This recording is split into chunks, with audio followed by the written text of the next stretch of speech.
kadang startup ini terlalu fokus ke teknologinya tanpa menyadari bahwa logo itu penting. Mari nge-vlog di Kebun Desain. Assalamualaikum warahmatullahi wabarakatuh. Selamat datang di vlognya Kebun Desain. Oke, seperti biasa nih ya, Kebun Desain mau ngasih tips ataupun inspirasi bisnis kepada teman-teman semuanya nih. Oke, tapi sebelumnya kita mau ngejelasin dulu ini channel apa. Jadi ini adalah channel edukasi bisnis, marketing, dan dunia grafis. Channel ini merupakan bagian dari studio desain grafis Kebun Desain yang menjual berbagai jasa desain logo, desain kemasan, dan ada cetakannya seperti ini atau seperti ini. Jadi buat teman-teman yang pengen order desain logo, desain kemasan, desain company profile, dan lain sebagainya, perdesainan sampai cetak kemasan kayak tadi, bisa langsung WA nomor admin yang ada di deskripsi kayak gitu ya. Seperti itu. Dan saya mau ngasih tahu juga nih, Kebun Desain juga sudah terdaftar di OSS. Betul banget. Kita juga sudah ada NIB-nya dan juga sudah terdaftar secara resmi di DJKI mereknya. Oke, kali ini kita akan membahas terkait dengan startup, Nu. Oke, startup nih teman-teman. Jadi buat teman-teman yang mungkin lagi ngebangun startup, jangan sekali-kali menyepelekan sebuah logo. Jadi Nu, kali ini kita akan membahas tentang startup, Nu. Lebih ke tips beberapa kesalahan startup dalam membuat logo. Iya, ini biar bisa dihindari ya sama teman-teman yang pengen, ya mungkin di generasi sekarang tuh banyak tuh cita-citanya pengen punya startup, pengen bikin usaha sendiri kayak gitu ya. Nah, ini simak tips ini biar teman-teman nggak sampai salah nih buat menentukan logonya kayak gitu ya. Oke. Kesalahan yang pertama dari startup dalam membuat sebuah logo. Apa nih? Oke, kalau misalnya udah buat logonya itu minimal kamu minta umpan balik ke customer yang kamu tuju sebelum logo itu dibuat. Kenapa? Karena kan startup kamu dibuat itu memang untuk menyelesaikan masalah mereka. Iya, nggak sih? Masalah calon konsumen ya. Betul, jadi umpan balik dari si calon customer kamu ini penting buat kamu nanti bikin logo. Ya buatlah beberapa sampel pertanyaan untuk merepresentasikan logo kamu tuh nanti mau seperti apa gitu. Itu penting yang pertama. Iya, jadi itu bagian dari mini riset kayak gitu ya buat teman-teman supaya si logonya itu bener-bener nempel di kepala para calon konsumen. Betul. Melihat logo itu udah tahu, oh ini perusahaan tentang ini. Iya. Wah kayaknya ini perusahaannya profesional karena melihat dari logonya aja kayak gitu. Betul sekali. Itu yang pertama kesalahannya. Yang kedua, kadang startup ini terlalu fokus ke teknologinya tanpa menyadari bahwa logo itu penting. Jadi seolah-olah menyepelekan logo, Nu. Iya.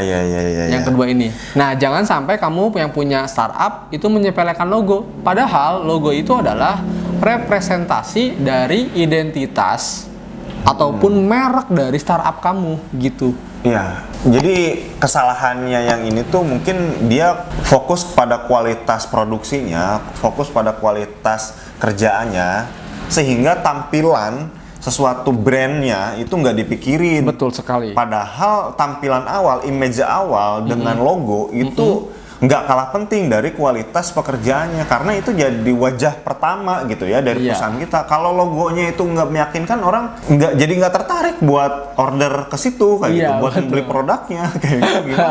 Kalau logonya oke, meyakinkan orang tuh, wah logonya bagus, ini pasti perusahaan bagus, kualitasnya pasti bagus kayak gitu. Sekali.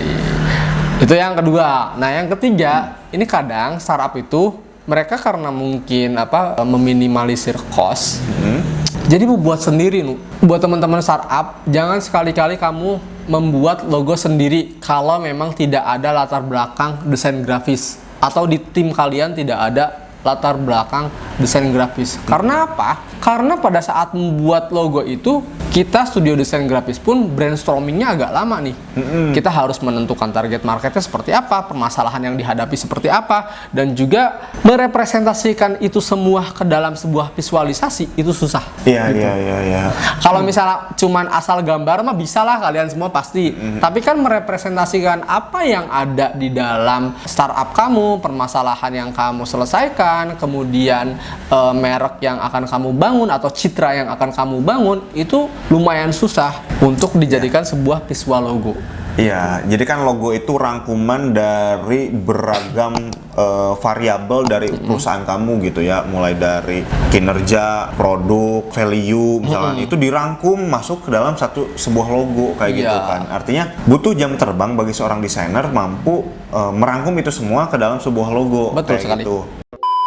Oke, kemudian kesalahan yang berikutnya adalah karena startup ini pengen instan, udahlah cepet lah, yang penting ini teknologinya udah jadi, kemudian produknya sudah ada, value-nya, permasalahan yang sudah ada, udahlah tiru aja logo pesaing. Ini kesalahan, ini mah fatal banget sih. Ya mungkin kalian bisnis di bidang teknologi yang pertumbuhannya cepat banget ya, yang saling kejar mengejar. Tapi nggak gitu juga buat sampai pengen simpel ya udah ikutin logo orang, tinggal diubah-ubah dikit kayak gitu, ubah warna atau ubah bentuk dikit itu nggak bisa. Kalau bahaya nih, kalau misalnya ternyata pesaing kamu sudah mendaftarkan logonya.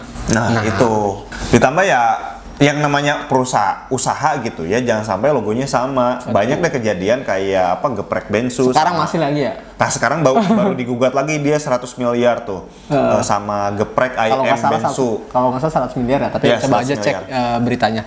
Terus ya pokoknya jangan sampai temen-temen logonya niru logo orang lain ataupun nyomot terus dimodifikasi kayak gitu ya, dari logo pesaing. Jangan. Diubah-ubah warnanya dikit-dikit, fontnya itu nanti bakal ketahuan. Wah, kayak gitu. Iya.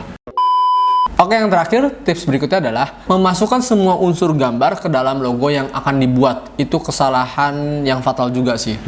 Misalnya kamu bikin startup tentang menyelesaikan masalah pendidikan, ya nggak? Biasanya kan kalau pendidikan kaitannya dengan gambar buku atau gambar pensil. Tapi di dalam logo kamu ada gambar makanan juga, ada gambar hewan juga. Nyambung nggak? Iya. Misalnya, kata ownernya, tambahin gambar makanan, tambahin gambar hewan, karena di sekolahan atau di pendidikan ada kantin, tambahin nggak gitu juga. Nggak gitu juga. Fokus ke core bisnis kamu. Kalau misalnya pendidikan ya mungkin cukup aja misalnya representasinya gambar buku gitu. Ya itu juga ya, jangan semua komponen ataupun variabel dari itunya dimasukin semua kayak gitu. Pengen karena detail banget gitu, masuk semua, padahal nggak kayak gitu juga, cukup garis-garis besarnya. Misalkan 2-3 poin yang masuklah ke dalam logo itu. 3 komponen pun itu udah lumayan banyak ya. Kalau bisa sih kamu bikinnya 1 komponennya, udah itu aja. Misalnya pendidikan tadi buku ya udah buku, atau kamu mau ngambil pensil ya udah pensil. Iya, gitu. iya. Oke, itu aja mungkin ya tips kali ini, mudah-mudahan bermanfaat buat teman-teman yang sedang membangun startup. Ya semangat lah pokoknya.